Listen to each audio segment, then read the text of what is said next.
Salut Frank, bon lundi. Bon lundi, messieurs. L'extrême gauche tue. C'est la une du journal du dimanche. Et le bordel est pris en France. Les antifas français ont passé à tabac un kid, un étudiant en maths d'une vingtaine d'années. Un nommé Quentin, on n'a pas son nom de famille. Raconte ce qui s'est passé. Oui, ce serait De Rank, je pense, son nom de famille, là, qui circule sur les réseaux sociaux, mais j'ai pas de confirmation de ça. Donc, contexte un peu des événements, on est jeudi dernier, donc il y a une conférence de Rima Hassan, eurodéputée de LFI, donc l'extrême gauche française, là, la gang à Mélenchon, qui donne une conférence à Lyon.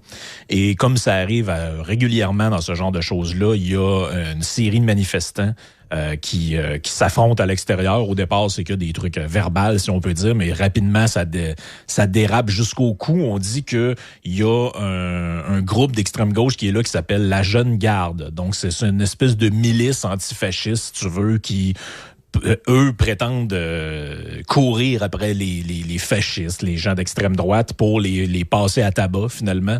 Et c'est ce qui est arrivé, malheureusement, avec ce jeune homme-là. Donc, comme tu l'as dit, étudiant en maths, il est pris à charge vers 19h40. Il est dans un état grave avec un important traumatisme crânien. Il est placé dans un coma artificiel à l'hôpital Édouard Herriot. 2 jours plus tard, il est déclaré en état de mort cérébrale. Son décès est officiellement annoncé. Il a succombé à ses blessures. C'est pour ça que ceux qui se posent la question pourquoi on parle pas de meurtre ou d'assassinat, c'est qu'il est pas mort sur le coup, il est mort à l'hôpital 2 jours et demi plus tard. Donc c'est pour ça qu'on parle d'agression, puis s'en est suivi le décès. Tant qu'à moi, c'est un meurtre, on joue un peu ces mots. Tu sais, Charlie Kirk, il est pas mort. T'as vu les images? Il est mort à l'hôpital. Ben oui, les images, qu'évidemment, on est à la radio, on peut pas montrer aux gens, mais c'est pas nécessaire de les voir tant que ça non plus, j'ai envie de dire. Il y en a beaucoup d'images, là. Je te dirais que là, ça commence à s'accumuler, les vidéos faites avec des cellulaires, où t'as une gang habillée en noir qui donne des coups de pied d'en face, là. Ben, en gros, il y a un gars de 23 ans couché à terre, puis son 10-12 a donné des coups de botte d'en face, là. C'est ça qu'on voit, là. C'est épouvantable. Et là, il y a des gens politiques qui sont carrément impliqués là-dedans. Je lisais le Figaro ce matin et on parle il y a un genre je vais le mettre en termes québécois pour qu'on se comprenne. Il y a un genre d'attaché de presse de Raphaël Arnaud, qui est un député LFI, lui aussi, qui est barré de l'Assemblée nationale parce que on pense qu'il était, en fait, divers témoins disent qu'il était présent à ces lieux lors du lynchage.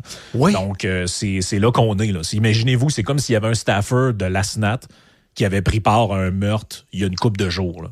C'est là que si vous voulez vous le mettre en termes québécois, là, pour que tout le monde comprenne, c'est ça qui est arrivé, là. Donc lui, il est barré de l'Assemblée nationale aujourd'hui, et c'est là qu'on est aujourd'hui. Il y a le ministre de l'Intérieur qui a réagi, Darmanin, qui dit que c'est l'extrême gauche qui est responsable du meurtre. Donc le politique a quand même réagi, là. Mais tu sais, pour vous dire jusqu'où ça va, là, je sais pas si vous vous rappelez quand on a fait la chronique ensemble suite à l'assassinat tragique de Charlie Kirk, je vous avais dit on n'était pas à l'abri que ça se passe ailleurs.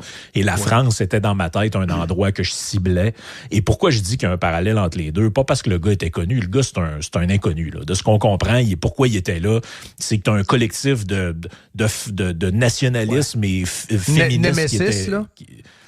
Ouais, c'est ça. Némésis? Exact. Vous pouvez aller voir un peu c'est qui sur leur compte X. Le collectif Némésis. Ils sont quand même suivis par 120 000 personnes, là, sur X. Donc, on dit une association de protection des femmes. Donc, c'est des femmes, mais en gros, des femmes de droite, là, si on veut, qui sont en genre de guerre culturelle contre la gauche, là, essentiellement. C'est un peu ça. Et lui était proche de ce groupe-là. Certains disent qu'il était même un genre de gardien de sécurité pour ces femmes-là quand elles se déplaçaient, mais les parents du kid disent que c'est pas vrai. Fait que, qui croire là-dedans, on le sait pas trop.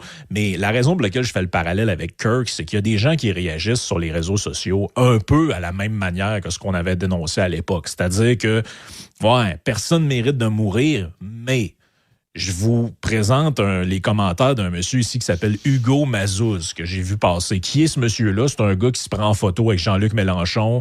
Il est aussi sur une pancarte avec Raphaël Arnaud, le type dont l'attaché de presse, comme je vous ai dit, était barré de l'Assemblée nationale parce que présent supposément sur les lieux. Mais ce Hugo-là, qui donne des conférences sur l'islamophobie, a écrit sur X la chose suivante. Il dit la République, notre pays est fondé sur la République ou la mort. Il est temps que ça rentre dans la tête des patriotes d'extrême droite. Et là, il cite la fille du collectif Némésis qui dénonce le fait que les gens de gauche n'ont pas dénoncé la mise à mort de ce gars-là. Et il écrit la chose suivante. Elle aurait chialé, chialé ça veut dire pleurer pour les Français, elle aurait pleuré si les antifas avaient chopé Hitler. On vous combattra partout et en toute époque.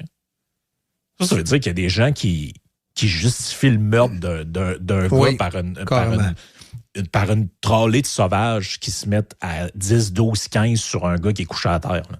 C'est là qu'on est. Là. C'est dans ce monde-là qu'on vit. Je dis pas que tout le monde est de même, là, mais je dis que ces gens-là existent et on vit au travers d'eux autres. Là. Des gens qui disent « Ouais, ben, on l'a entendu. C'est ça. C'est Charlie Kirk over and over. On l'a entendu combien de fois? Ouais, personne ne mérite de mourir d'une balle dans le cou, mais avec les opinions qu'il y avait, on peut comprendre. Et là, tu parlais du nom du jeune gars tantôt, qu'on a de la misère à savoir son nom. Par contre, on sait partout, dans tous les médias, ils sont dépêchés de dire « Ouais, mais il est d'extrême droite, là, ce petit gars-là. » Mais il est d'extrême droite. Qu'est-ce qu'on en sait?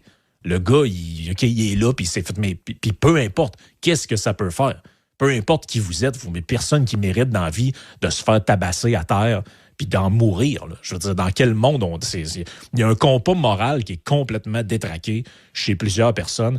Puis c'est rendu que selon les opinions politiques que tu as, c'est plus grave ou moins grave de te faire assassiner en pleine rue. Là. Je veux dire, il y a quand même bien des limites à un moment donné. Il faut qu'on dénonce ça haut et fort. Sinon, nous autres non plus, on n'est pas à l'abri que ce genre de truc-là, ça vienne chez nous. Là. On prétend qu'on est dans un genre de safe space au Québec, puis c'est sécuritaire, il n'y a pas de violence, tout ça, mais là, c'est aux États-Unis, c'est en France, puis quand est-ce que ça va arriver chez nous? Là? Quand est-ce qu'on va condamner haut et fort ce genre de truc-là, puis dire que peu importe tes opinions politiques, tu ne mérites pas une claque sur la gueule, puis encore moins un coup de botte en pleine tête pour te ramasser à l'hôpital dans un coma, là. Et là, qu'est-ce qu'on va nous dire dans les médias si on traite la nouvelle aujourd'hui? Est-ce qu'on va encore nous dire « Ouais, mais quand même, là, ce petit gars-là, il avait des opinions là, de marde, puis les genres d'éditos à la Catherine Etier qu'on a entendu là, à Radcan, là, quand Kirk est mort, on va-tu entendre ça aujourd'hui encore? Là? Ou on va entendre des vraies condamnations disant « Non, peu importe t'es qui, là, ça n'a pas de bon sens, cette affaire-là. » Je suis en train de regarder les images. Aucun policier...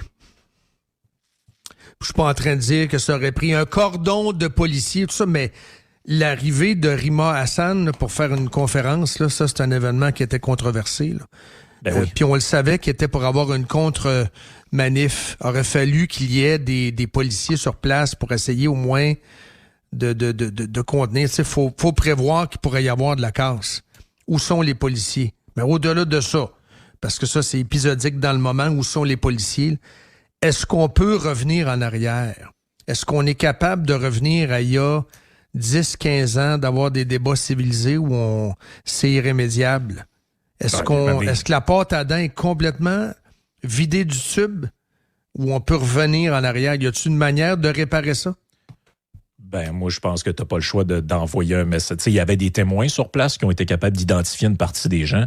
Moi, je pense que la police, son travail maintenant, c'est d'identifier ceux qu'on voit sa vidéo et tous ces gens-là doivent être accusés minimalement d'homicide involontaire.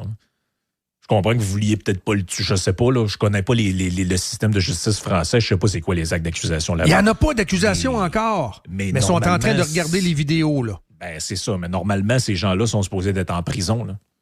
Et oui. C'est ça qui les attend, là, normalement. C'est le message qu'il faut que tu envoies. Tu peux pas passer à tabac quelqu'un en pleine rue de même, que le gars se ramasse dans le coma, finit par en mourir, puis il n'y a aucune conséquence. Là. Sinon, c'est quoi que tu envoies? Tu envoies le message que c'est la loi de la jungle. Puis à un moment donné, les partis politiques qui ont ce genre de groupuscule-là autour d'eux autres là, doivent être tenus responsables aussi à un moment donné de ce qui se passe. Il faut que tu envoies le message. J'ai vu le discours de Mélenchon qui, oui, pour être honnête, j'ai vu 2 sections. Il y a des gens qui prennent des vidéos coupées, là, mais dans une section de son intervention, il dit « Personne ne mérite de mourir. » il dit au début. Il le dit au début, mais un peu plus tard, il commence à dire que c'est eux autres les vraies victimes, puis eux autres se font attaquer, puis c'est ci, puis c'est ça. C'est toujours la même patente là, de toujours revirer ça sur eux autres, puis oui, mais nous autres aussi, on est ci, on est ça. Mais on s'en fout de vous autres aussi. Là. Tout ce que tu as à faire comme leader politique, c'est d'envoyer le message, regarde, c'est tolérance zéro. C'est tolérance zéro. Puis eux autres, dans leur équipe, là, et les filles, là, ils présentaient à la dernière élection un gars qui avait fait de la prison pour avoir battu sa femme, puis toutes sortes d'espèces de voyous. On en avait parlé, on avait fait une chronique là-dessus. Là, un gars qui s'était fait arrêter pour vendre de la cam dans le métro, puis ce genre de trucs-là. Ben, commencez donc par envoyer le message que c'est tolérance zéro pour les criminels, puis les voyous, puis vous allez envoyer peut-être un meilleur message que celui-là actuellement. Là. Mourir pour ses idées est inacceptable, dénonce Rachida Dati, qui est un autre ministre de... C'est mourir pour ses idées, c'est ça? Oui, mais c'est ça pareil, mourir pour les idées. Il est impensable que la gauche cultive le moindre doute sur une alliance avec LFI. Non, la marre des poignées, puis c'est le travail des médias aussi qui est critiqué en France, là. France Info, la chaîne gouvernementale sont allés avec des pincettes. Ben, c'est la même chose que juste les termes qui sont utilisés. Oui, exactement. Mais juste les termes qui sont utilisés. Donc, quand on parle du jeune homme, on dit qu'il il est d'extrême droite. Puis quand on parle des gens qui l'auraient tué, ouais, ça, c'est l'ultra-gauche qu'on appelle. C'est comme moins pire un peu. Là. Tu dis ultra au lieu d'extrême, ça a l'air moins pire. Voyons, c'est quoi cette histoire-là? Là?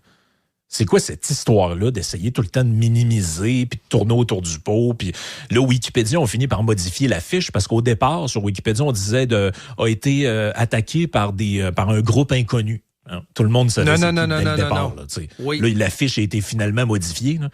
Mais tu le vois qu'il y a une tentative dès le départ de dire on va un peu cacher là, ce qui est arrivé. Pourquoi?